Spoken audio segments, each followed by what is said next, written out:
First Coffee Talk. My name is Sean Kearney. I'm a new principal still. Mrs. Lorenz. Can we get a sense of what the need here is for? What the interests that you are coming with, so we can direct our comments to those topics. SST. SST, excellent. What's SST? Student Success Team. It's the gateway for all special ed programs. It's what happens when a child is not performing the way the teacher and the parents feel they should be, and the parents, the teacher, a special ed teacher, usually an administrator, and another general ed teacher all get together and brainstorm. What are ways that we can change what's going on at home in the classroom to bring more success for that student? And then there's usually a follow-up meeting scheduled for later on in the year to see whether those things are working. Any other interests? Does special ed include social and academic, I mean, it's everything? So Yes and no. And there are going to be some comments that I make, and this is a public invitation to Ms. Valencia. If I am wrong, or if her understanding is greater than mine, she's going to say, "Excuse me, Mr. Kearney, but I'd like to add something." And then you have my complete permission to completely contradict me. Okay? Because what we want here is the truth. It's not about my ego, it's about the truth and getting you the right information. But my understanding is, let's say you have a child for whom there are some things happening, let's say at home, but at school they're performing academically, they're performing on grade level, and they're not a disruption in the classroom, then we do not see a need for having an SST if it doesn't affect the child at school and the child's work at school.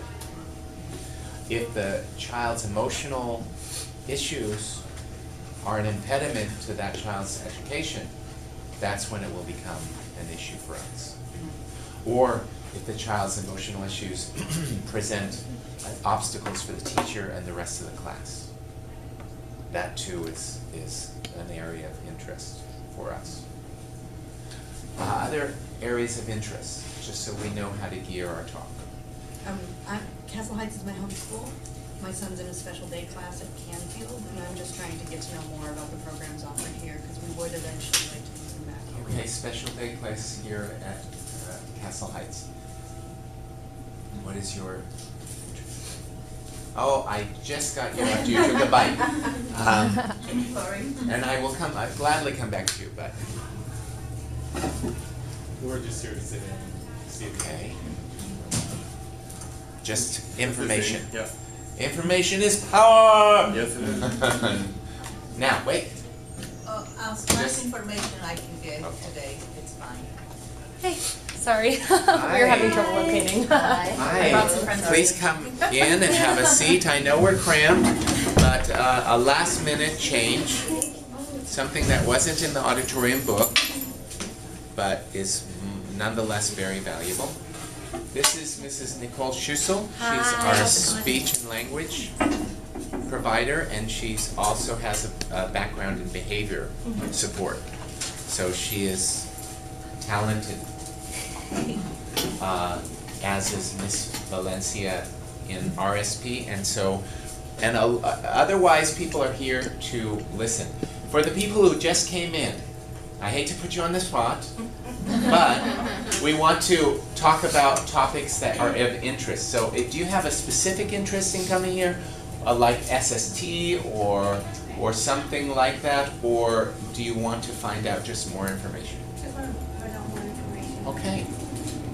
So we're going to, and Ms. Schussel, I understand that you may have things that you're going to need to get to. So feel free to just jump in and say, here's what I have to say, and take a few questions, and then you can, and the same goes for you, then you can depart. Cool, great. Sounds good. Are you on a time frame? I can be a little bit flexible, so Okay, whatever and you works. can be, I okay, may- perfect. So let's talk about the SST because that's the gateway for all IEP and 504 procedures. As I said before, it's when the child isn't performing as well as the parent or the teacher thinks, or there's an issue, perhaps with behavior, or something that interrupts or impedes the education of that child or other children. We come together as a team, we throw ideas about. With the collective experience in the room, there are usually some very good ideas that are thrown about. And then there's usually a follow-up meeting scheduled. Accommodations and things to try new approaches in the classroom are always discussed, as well as what the parents can do at home are always discussed. Now, either of you have something Well, I'm the resource teacher. I'm part of the team that will, if the SST decides to go to a special ed referral, decides that special ed assessment is necessary. So I'm just part of the team that will test the student academically. I will go in the classroom, do observations, give them academic tests to determine if they're eligible for special ed services. If there's really a disability that is affecting their academic performance in the classroom.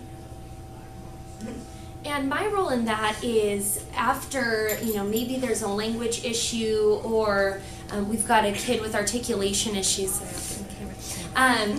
Essentially, there might be many kids at this school that do have a language disorder or a speech disorder, stuttering, a voice disorder, all of that.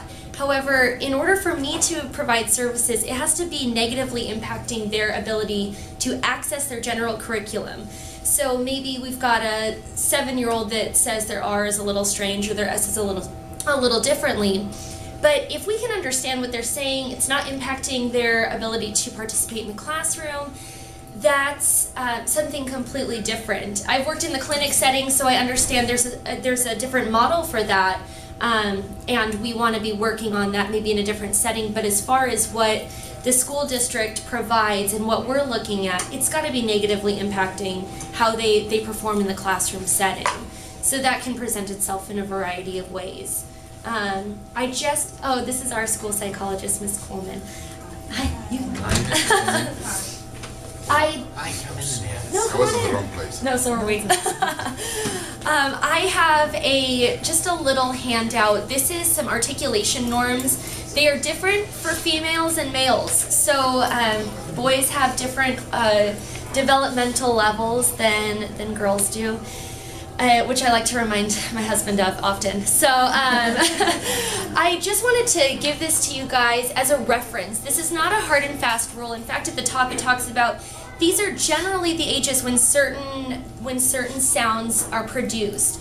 So if, say, it's like, oh, my child's 7 years old, they're not making the SH sound, that's okay. If we're seeing it still not at 8 years old, then we start to, maybe look a little bit closer. But I wanted to give this to you guys as a resource so that, we all like to look at kids and just kind of know where they're at. So feel free to take this, and if you have any questions, I'm a resource available for, hey, I don't know, my kid's making their R's a little bit late. I know it's not impacting their ability to succeed in class, but I'm concerned and I need some resources. I'm available for that. You can come in, I'll give you a parent training, and we can chat about what you guys can do at home to reinforce, to shape certain sounds. Every once in a while, if I have a kid that maybe they only have one speech sound in error, I'll pull them aside with your permission to do a little speech improvement class. That's off my caseload, that's on my own time, but I just want to do that for certain kids. So if you guys want, you are willing, you can have these, please feel free to come and grab me anytime. My door's always open. I'm here Monday, Tuesday, Thursday, and Friday. So. Where's your door? I am in the book room. So it's next door to Miss Valencia's. It says Mrs. Schussel Speech, and you can just come and knock, or you can stick a note in my box.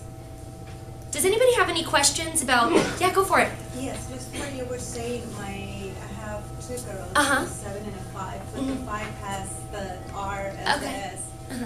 But since she speaks both languages, English and Spanish, Uh-huh. on Spanish she says one letter right, but not on the other one. And Yeah. in English, it's just the other letter right, but not in the Spanish one. I see. So, I mean, you kind of answered my question, you know, as far as the Right. concern. I mean, I can understand, Uh-huh. and, you know, the parent-teacher conference that we just had Uh-huh. recently, I mean, there was no problem at all, so. Right. And you know, with Spanish and English, just to touch on that briefly, the tap R for Spanish is different than the back R for English. So it's very different, even though it sounds the same in certain situations. So, yeah. But I mean, I can give you some information if you want. But 5 is still pretty early. So yeah. Any other questions? All right. Well, you guys know where I am. Please feel free to contact me at any time. And I'm gonna go see some more kiddos. Thanks, you, guys. Michelle. Have a good one. This is Cynthia Coleman, and she's the psychologist for the school, and if you would like to say something and then take some questions, because you may have some place that you need to be as well. Okay.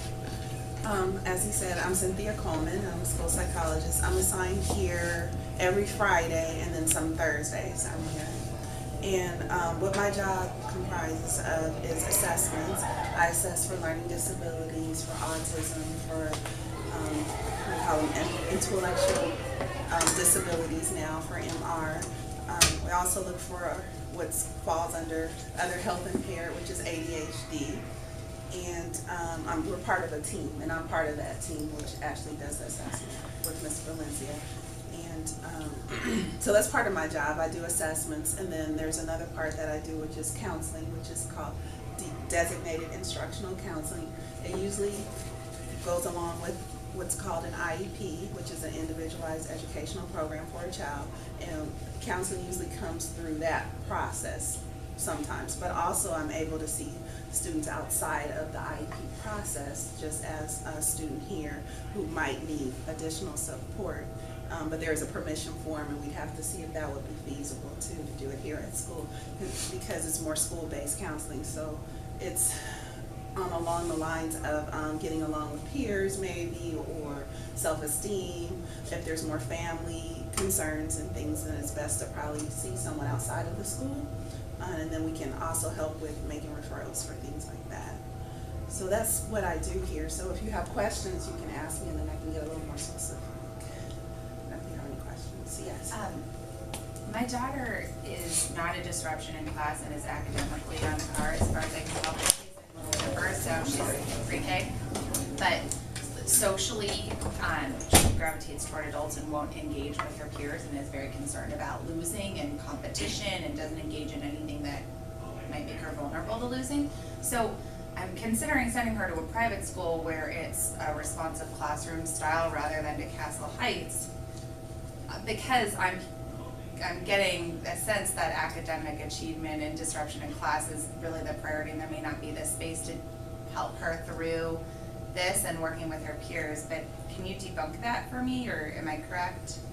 So how old is she? She's 4.5. She's 4.5. You said she's not getting along with her. Or She gets just along, won't but even she engage with them. She just kind of just stays out of it. And when her teachers try to encourage her along, just This is her first preschool experience? No, She's no. been in preschools before? yeah. And this is just kind of a personality thing. same She's like this with the friends she's most comfortable with. She just plays by herself, or with the grown-ups. She goes to the grown-ups most of the time. Okay. But are there any other concerns with her? Her No. speech or language? Oh, she has a speech issue too. She does? Okay. But she's getting, you know, Speech. it's all within the range of it's- normal. Oh, it is? Yeah, Okay. she's very verbal. Okay. Well, it's hard to say which would be better per se, but if there's concerns about her, then you may want to see if you want to get her assessed through the preschool unit and see if there is some other issues involved, or if you feel like it's still within the normal. You know, it's hard to say without knowing her, observing her. But if she's not a disruption in class in kindergarten, let's say, or first grade, would she be eligible perhaps to get services to help her, to encourage her along with engaging with her peers, or is that not part of the spectrum of eligibility when it comes to SST and then IEP, et cetera? Oh, that whole process. So first it would just start with SST anyway. And then, she would be yeah. eligible to have an SST. Okay. Yeah, Gotcha, any okay. student is eligible Okay. for a SST Okay, if there's a okay. concern by a parent or staff. Okay. you can have an SST meeting, and then we would sit down and discuss what's going on and see what's been tried. Usually we want to do modifications, we want to try and do some things before we refer them for assessment, because the whole goal is to keep students within the general ed population if we can, and provide supports in the classroom. Right. But if they need more, then we, even if, say, she was autistic or on the spectrum, we would try and keep her in her classroom and see what we could do in the classroom to help her socialize, do things like that. Usually I would say, when you say if it's more disruptive and things like, then we try and maybe find other placements. But if she's not a disruption, then we want to see how we can help her in her classroom. And there's things that you may be able to do prior to an IEP. That's why the SST would help too. You know, you would want to do that first. And then you have the teacher, and that's where the SST is Right. really valuable, because then the teacher, all that team gets together and uses their collective experience to make recommendations for modifications.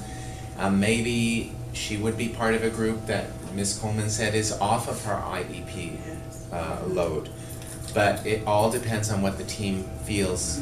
And then the parents, if they wanted her in a general ed setting, in a public school setting, they might put some, invest in some counseling outside of school.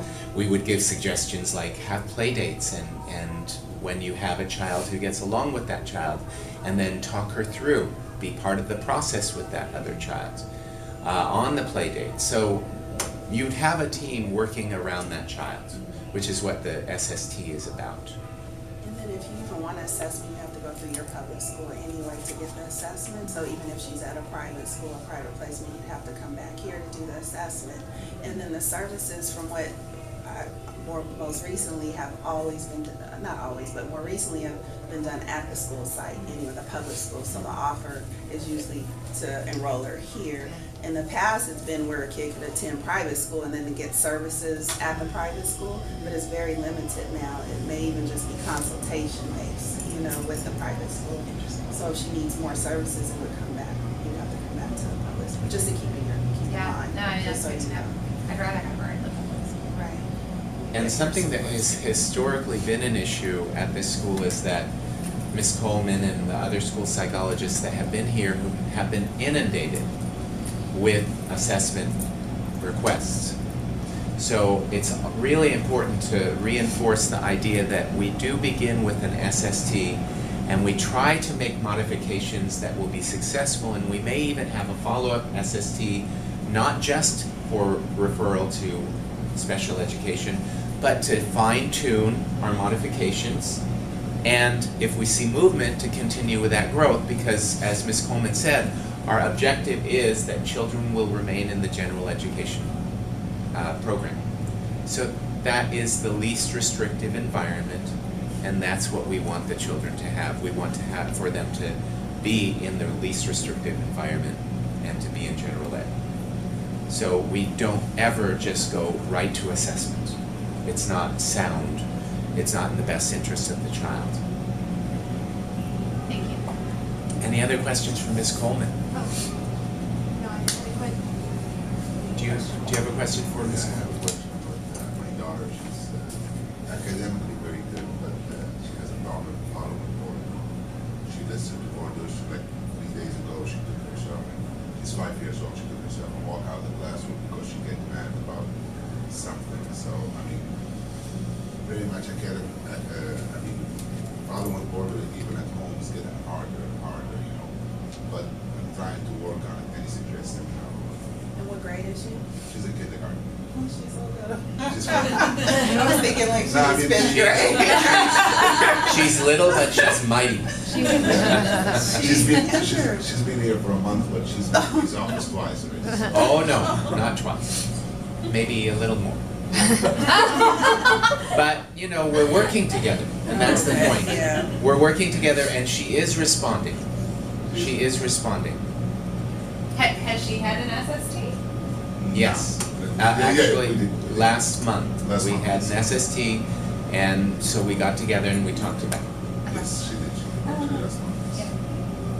Yeah, it would be really hard to get really specific until I know a little bit more. Or we can talk separately to get more information about the Okay, child sure. in particular, because it's so general, you know, in terms of her behavior. So Yeah. But that would be a good idea. yeah, to talk more.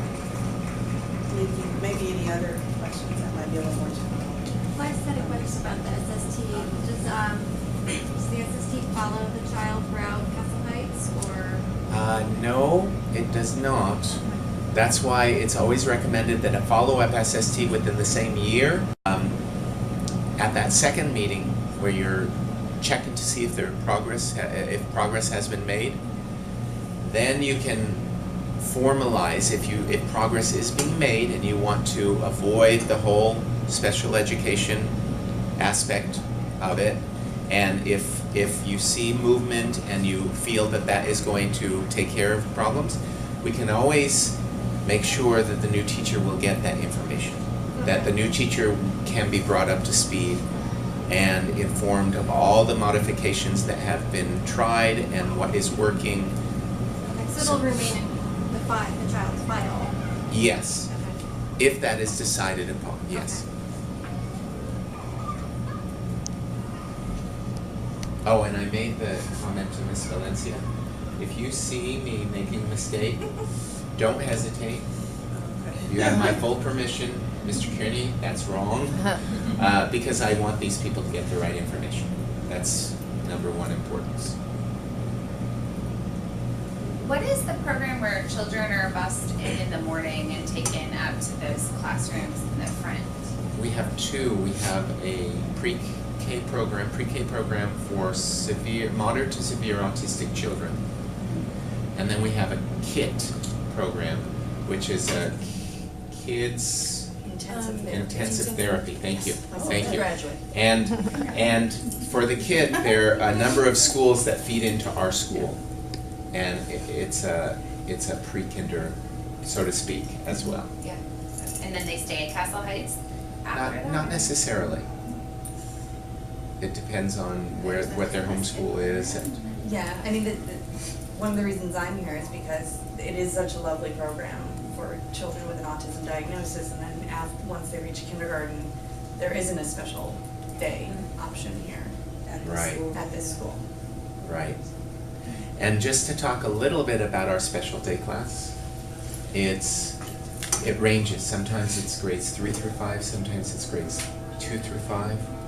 And it's with a very lovely teacher, Ms. Shershow, who just takes kids at their individual pace, and I see her interacting with the kids, and I see her paying close attention to what the next understanding that she believes that child needs in order to progress in his or her learning.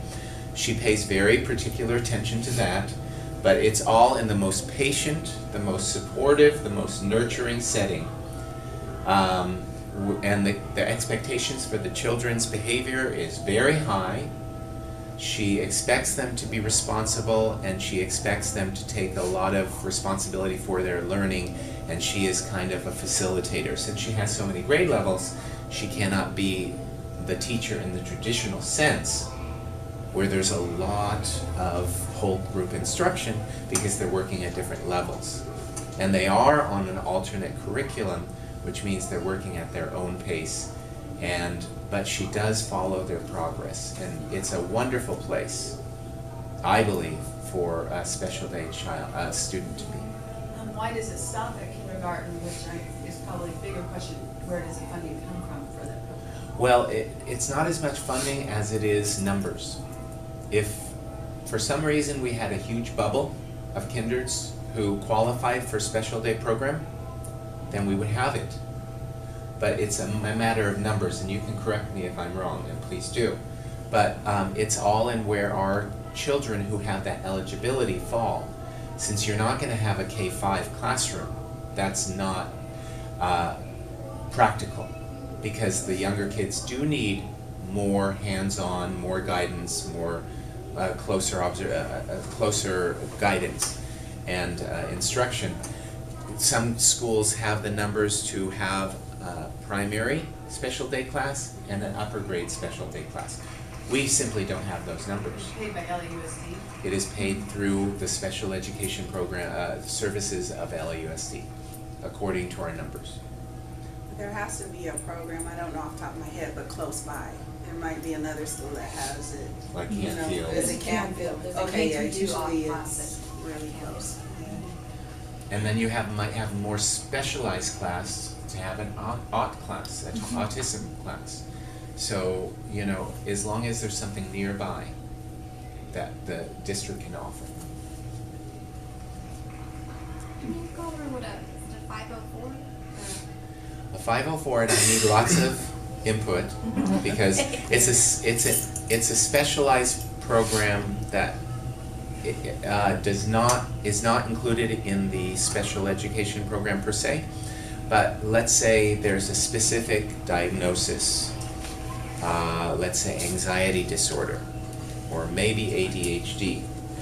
And the 504 plan, let's say a child is, and I'm gonna need your input, a child is not severely impacted enough to qualify for special ed services, but they're struggling. And so you don't want to just go through the SST process and then have to start a second time brand new with each new grade. You'd like those accommodations and modifications to be in place. So it takes it beyond, it's more formalized than just an SST, and it does involve accommodations based on the diagnosis of the child, but it's not in the mainstream of special education program. Yeah, it's a function of general education, so there's no special education involved at all. And it falls on the responsibility of the teacher usually to implement the 504 plan. Because usually there are accommodations in the general ed program. So if it's moving the seat closer, extended time, things like that, those are things that you can put in place in a 504. And like you said, it's more formalized than just an SST. The SST will give suggestions and notes, and we'll meet again. This is it's a document, That you know, will that follow we're the filling child. out, and that you can say, I have, and this is what you're supposed to do with my child. Gives you a little bit more input and more rights in terms of these accommodations. And like you said, usually they're either done when they don't qualify for special education, say we do our assessment and they don't qualify, but we feel like there's still a need, or if through the SST process it comes up as if this child would not qualify for special ed too, but we still feel like there's a need, and then that's a whole other team that would get together, so the psychologist isn't involved in it anymore. I'm not even sure, are you still involved in 504? I know Jen, she can, but it's not a function of special education, it comes out of general education. You use the word diagnosis, so it's like a diagnosis of, for example, anxiety disorder or ADHD. So who makes that, how is that diagnosis made? Within the school? Well, a lot of times parents will come to us with a diagnosis Yeah. from Oh, okay. their Like a child physician. psychologist or a physician? Right. Okay. The outside diagnosis. I gotcha. And it might not be a diagnosis, it might just come together through an SST, and we just feel like a kid would need more, but not qualify for special education. Doesn't always have to be a diagnosis. It gives us greater flexibility in serving your children. Is that quite prevalent to have students with a 504 in a classroom? Like, is it, no, it's Not prevalent. No. We only have one student currently who is Section 504. And let's say there are 5 out of 563. And how many SSTs happen? Oh, in the course of the year. That's a greater number. Last year we had 20. It's still a really small number. Oh. Compared to that, Last year we had 20. yeah. Get us next one. I have two kids about my daughter. So the SSC that we had last year, of the 20, I think 17 went to assessment, where either the team decided that we would test the student for special ed services and eligibility, and I wanted to say like 50% of those assessments did not result in eligibility or services. So what we really want to do is make sure that, you know, the SSTs are a really good way to, you know, get the students what they need in the classroom, but not, you know, necessarily mean that they're eligible for special ed. We were talking about special day classes for students who are typically maybe 2 to 3 grade levels below, you know, that's severely below grade level, not severely, but a lot. The resource program, which is what I do is, I support students in the classroom, or I pull them out of their classroom, and I work with them in a small group in the resource room. So, you know, there are different placements here at Castle Heights that could be considered once a student is eligible and needs services. I'm sorry. I have another question. Is there a forum to talk to parents about their level of satisfaction with like being involved in this process and to hear about the like experiences they've had in moving their student ahead once they've had an SST? Is there a forum? I'm just the wondering what SST you would meeting- recommend. The SST meeting itself, let's say the follow-up SST meeting, the parents are integral parts of that team. Yeah. And so their satisfaction with how things are going and the progress, that is essential information for that team. Right. And the teachers' ideas about the progress being made by the child. So really it is a consensus that is reached with that team. And beyond that, parents all through any special ed and pre-special ed process always have the right to give feedback. First of all, my door is always open. I care about you. Let me just say that. I care about your children and I care also about you, and what you have to say to me is important, and I will listen. I might disagree with you, but at the center of my thinking will always be your child. And all of our providers feel the same way. I've seen them in action. I've seen that they care about what they do and about the children whom they work with.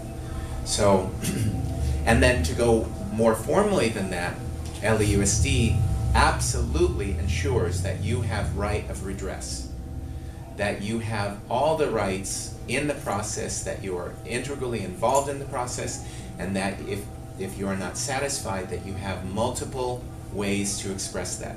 They always ask you to start at the school, because who wants you to go to their boss and complain before you go to that person? All of us want you to come to us, but you always have redress if that is not satisfactory. Sorry, maybe I wasn't clear, because I feel comfortable with that part. I'm just curious to know about, like, from the mouth of parents who've been through it, like what their experience has been like. Oh, I You see. know, like how they feel about having gone through it, like how's the impact been on their student, you know, what have their interactions with their teachers been like, and just kind of like peer-to-peer navigating the system. That it was more along the I lines. understand. Sorry, I hope I No, I didn't put you on the understand. defensive in asking that. No, that no, was both, what I was needing. the question I thought you asked Uh-huh. didn't put me on the defensive, Okay. and it's a very important question, absolutely. You have to feel like you have a voice.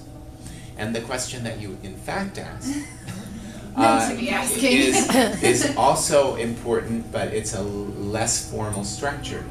Well, actually, I have to get the information for you, but there's 2 workshops they're doing for parents, and the school psychologists are putting them on, and they're gonna be about special education and the process and different, and for parents, so. And I think there's one really soon, and then there's gonna be one next year, and one is in the Valley, and I think this one may be downtown or near LA. Might even be this weekend, but I can find out, and I can let you know. And it's like a question answer workshops, things like that for parents too.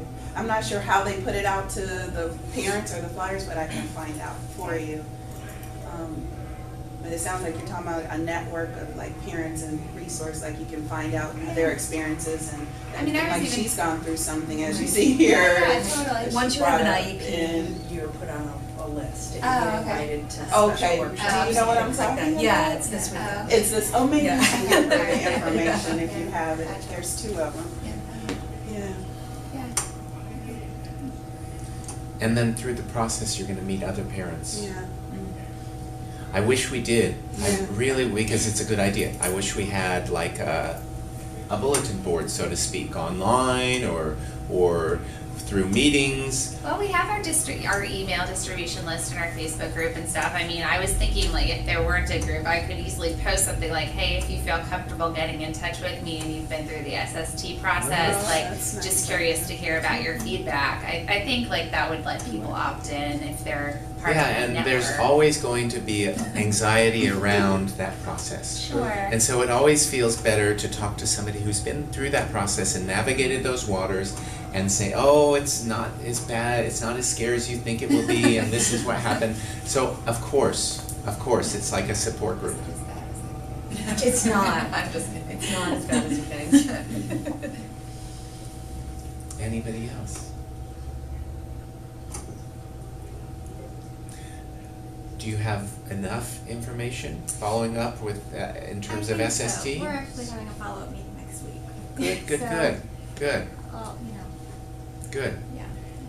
And how about the STC program here? Did you get, Well, I didn't even realize that you would go as low as second grade, so that was helpful, because my little guy is going into second grade next Oh. year, so maybe we can talk with Miss Garcia, who's my teacher over there. oh, great.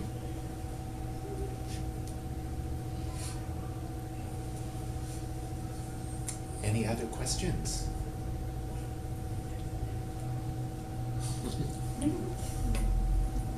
And anything else about the special ed program that you think that has not been addressed? Honestly, I think the eligibility, some people are asking about Eligibility, okay. So in terms of like what's called a specific learning disability, what that is what we do in terms of our testing. We determine if a child has average cognitive ability, and it's based on a variety of testing and observations and interviews. And once we determine a child has average ability, then we say their cognition is average, and so they function in the average range, which we say here. And then Ms. Valencia does academic testing, and so we look at the academic testing and we see if there's a discrepancy between ability and achievement.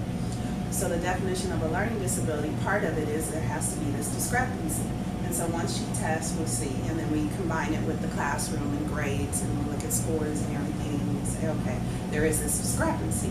So the other part of my testing is to look at processing, and that's the other part of the definition. There has to be a processing reason. So although there can be a discrepancy, if there's not a processing reason, then the child would not qualify under a learning disability. Or if there's a processing problem and there's not a discrepancy, the child wouldn't qualify under a learning disability. Processing is how we take in information, and we learn through our senses. So I look at our visual processing, I look at auditory, I look at kinesthetic, I look at all those areas, and then I determine if there is a discrepancy plus a processing problem, and then a child may qualify as a student with a learning disability.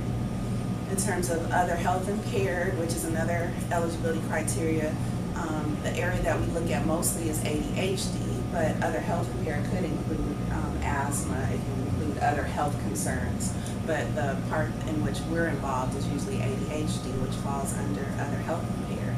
And with that is once again based on observations, interviews, rating scales, and then we do testing too. We want to make sure that if they do qualify, it is affecting them academically. So it's possible that they come in with the outside diagnosis of ADHD, which we look at, we read the report, we include into our information, but we do our own testing, because although a child may have ADHD, it may not be affecting them academically in the school, and that's what we're here for, is to support them academically. So I know that gets a little confusing, because you may come in and say, my child's ADHD, the doctor says that he's on medication, but then when we test them, we're seeing that it's not affecting them in the classroom, or maybe the medication is working, or, you know, so therefore we may not be able to qualify them. But it is always a consensus of the IEP team too, so that includes the parent, includes us, the administrators. We all sit and talk and see what would be in the best interest of this child. So even though there may not be this huge discrepancy, or because it doesn't have to necessarily be a discrepancy, but affecting them academically, if we see there's a need, and we can, we've done that a couple times even recently, where we see that it is affecting how they're learning in their report cards and their grades still, then we may, you know, qualify, or the fact that they're on medication, what if they go off medication, different reasons we may come about and say, okay, yeah, we want to qualify this student, what kind of services we want to give the student. But at that level, we may just do a push-in model where we're leaving them in the classroom, or we're just supporting them in the classroom. And you know, like I'm an auditory learner, Right. so I learn best by having conversations. I remember what people tell me. But processing disorder is when it goes beyond that. Let's say that I do not process what I hear. It does not go into my short-term and then long-term memory. So that's what we're talking about in specific learning disabilities. When information comes through one of our senses, it doesn't lodge itself in our short-term and then our long-term memory. So it doesn't process. And coordination. Yes. There's different levels to it for the learning disability. And then there's autism. And with the spectrum, there can be high functioning autism, which is Asperger's, and usually those students are able to communicate very well. There may or may not have been a language delay or anything with language. The main thing you see with those types of students is more the social interaction and difficulty with that. When it is language, and usually I have the speech pathologist examine them and observe them in the sense of how they are able to reciprocate in a conversation maybe, but it's not necessarily their articulation or any delay, it's just social cues and getting jokes and just different ways in which they relate in terms of communication. And then the socialization with Asperger's students that are high functioning, usually meaning high functioning means their cognition is average or high above, or they're really, really good at a particular subject or interest. Usually they perseverate, like they talk about the same thing over and over again, or you see some obsessive compulsive stuff too sometimes. There's a variety with autism. It can look very different in each child. And then there's some other children that aren't as high functioning cognitively, and they may have less language and less social skills and things like that. But both of those, both Asperger's and just overall autism fall under autism for LA Unified or school psychology. And as we do the testing and the report writing and everything, it still falls under the umbrella of autism. We just would write it in a different way and provide services in a different way depending on the need of the student. That's one thing to keep in mind too, that eligibility is different than placement. So no matter how a child qualifies, we can still determine, it doesn't drive placement. Like we can still figure out what's best for the kid depending on that child's individual need. So no two kids will look exactly the same in terms of what services they get or what supports they need. It always depends on that individualized child. Even with the same eligibility. With the same eligibility, with the learning disability, autism, and then the other one would be the intellectual disability, which used to be our mentally retarded, was the eligibility criteria. And with that one, we're looking at cognition again, and it being below average, and then usually it's equal to daily living activity. Everything is usually below average. So if you have some spikes or some parts of general ability that are kind of high, then usually we don't qualify them. Or if they're really good at taking care of themselves and independent living type of things and daily living and socialization and communication are kind of high, then they may not qualify as a student with that eligibility. Everything usually has to be what we call just like flat, like exactly the same. It's equal to each other. Those are the main eligibilities I would say we look at. And then a parent, if you have an IEP, which is an individualized educational program, automatically there's going to be a yearly meeting. Right. Automatically. And then beyond that, the parents can call a meeting, can request a meeting if something new enters into the equation. Also, before they go into middle school, there will be a special meeting about transition. Parents can always also request, if they're not in the IEP, in the special aid program, they can always request an SST. They can always request that team to meet. And they can always request 504. So you guys do have a lot of power in this process. Can I say one last thing about assessments? So a lot of the assessments that we had last year that didn't result in some kind of eligibility, what we found was that the students were scoring, they weren't showing an academic discrepancy. They were showing average on standardized tests. They were getting 2s, 3s on their grades. They were proficient, benchmark. So that's a lot of the reason why they weren't eligible at that time for for services because they weren't showing an academic need. They're not showing it on tests and classwork and in the classroom. And we have something called Ed Code that we need to adhere to that makes students eligible, as Cynthia was explaining. Because it's possible to have the processing, like he said. I would say everyone has a processing strength or a way in which you learn best. Like he said, he's auditory. I'm more visual. Like I have to see it, and then sometimes I have to write it.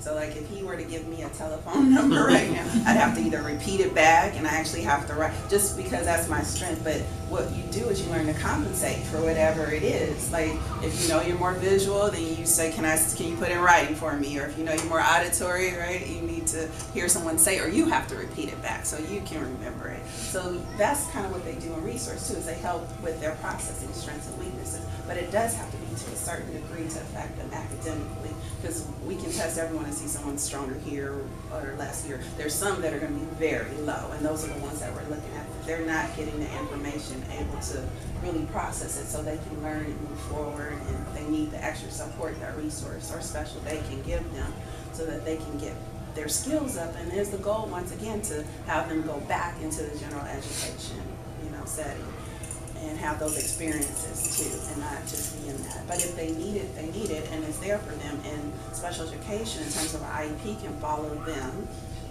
in a positive way too until age 22, so they can get it through high school. If they go to college too, there's resources at colleges that you can get services to help with note taking, writing, all kind of supports that a child may need. So there's some advantages of having it if that's what they need to have. But once again, we're trying to make sure that they're able to function in the general ed population too. Questions? Any other questions? Do you feel like you have a better and broader understanding of this stuff? Good.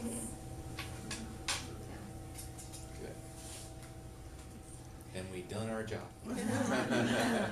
Good doing.